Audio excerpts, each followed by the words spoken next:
Co-presented by Vimal. बोलो जुबान केसरी.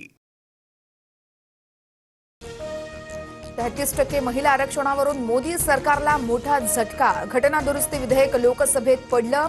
लोकसभा विधानसभेच्या जागा वाढणार नाहीत. लोकसभेत घटना दुरुस्ती विधेयक नामंजूर. केंद्रीय मंत्रिमंडळाची आज दिल्लीमध्ये महत्त्वपूर्ण बैठक. महिला आरक्षण विधेयक संसदेत नामंजूर झाल्यानंतर बैठकीत चर्चा होणार. महिलांचा अधिकार हिरावून घेतला गेला. राहुल गांधी यांनी सर्व विरोधकांसह बँड वाजवून डान्स करावा. पुन्हा एकदा भारताला पुरुष प्रधान संस्कृतीकडे नेल्यानं जल्लोष करा. फडणवीसांची काँग्रेसवर टीका. ठाकरेंच्या शिवसेनेच्या नेत्या प्रियंका चतुर्वेदींचा विरोधकांना घरचा आहेर. भारतीय महिलांसाठी हा दुःखद दिवस आहे. महिला आरक्षण विधेयक मंजूर न झाल्यानं चतुर्वेदींची नाराजी. शिवसेनेमध्ये विधान परिषदेच्या 2 जागांसाठी 6 जणांची फिल्डिंग. नीलम म्हातगोरे, शीतल म्हात्रे, शायना एनसी यांच्यासह अभिजित अडसूळ, संजय मंडलिक आणि भाऊसाहेब चौधरींचंही नाव चर्चेत. कुणाची वर्णी लागणार याकडे सर्वांचं लक्ष. उद्धव ठाकरे उमेदवार असल्यास विधान परिषद बिनविरोध होण्याची दाट शक्यता.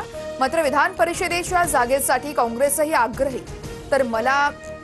तर मवियानं चांगला निर्णय घेतल्यास निवडणूक बिनविरोध होईल, भाजपची भूमिका. भोंदू खरातच्या 90 ते 100 कोटींच्या मालमत्तांची माहिती ईडीला मिळाली. खरातच्या कार्यालयातून कागदपत्र जप्त. मालमत्ता खरेदीसाठी वापरलेल्या पैशांचा स्रोत ईडी शोधणार.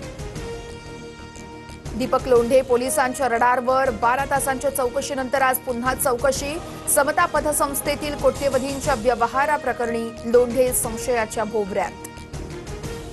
भोंदू खरातचे निकटवर्तीय आणि शिवनिका ट्रस्टचे उपाध्यक्ष जितेंद्र शेळके यांचा अपघाती मृत्यू. तर प्रकरणामध्ये साक्षीदार संपवण्याचा कट. शेळकेंचा घातपात. विरोधकांचा खळबळजनक आरोप. अपघातात शेळकेंच्या पत्नीचाही मृत्यू. मुलगा गंभीररित्या जखमी.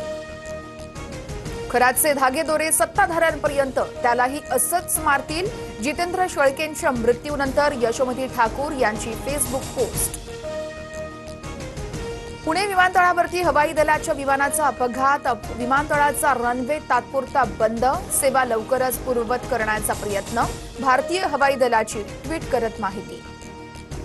नाशिकच्या आयटी कंपनीतील धर्मांतरण आणि महिला कर्मचाऱ्यांच्या लैंगिक शोषणातील दोन्ही आरोपी एटीएसच्या ताब्यात. प्रकरणामध्ये आंतरराष्ट्रीय कनेक्शन, टेरर फंडिंगचा संशय. आरोपींची चौकशी होणार. नाशिकमधील धर्मांतरण प्रकरण कटाचा भाग. सरकारनं गंभीर दखल घेतली आहे. दोषींना सोडणार नाही. मुख्यमंत्री फडणवीसांचा इशारा. मी ॲक्सिस बँकमध्ये असतानाही टीसीएस सारखं प्रकरण झालं, पण वरिष्ठांनी कारवाई केली. नाशिक कॉर्पोरेट जिहाद प्रकरणावरून अमृता फडणवीस यांचा दावा. Co-presented by Vimal. बोलो जुबान केसरी.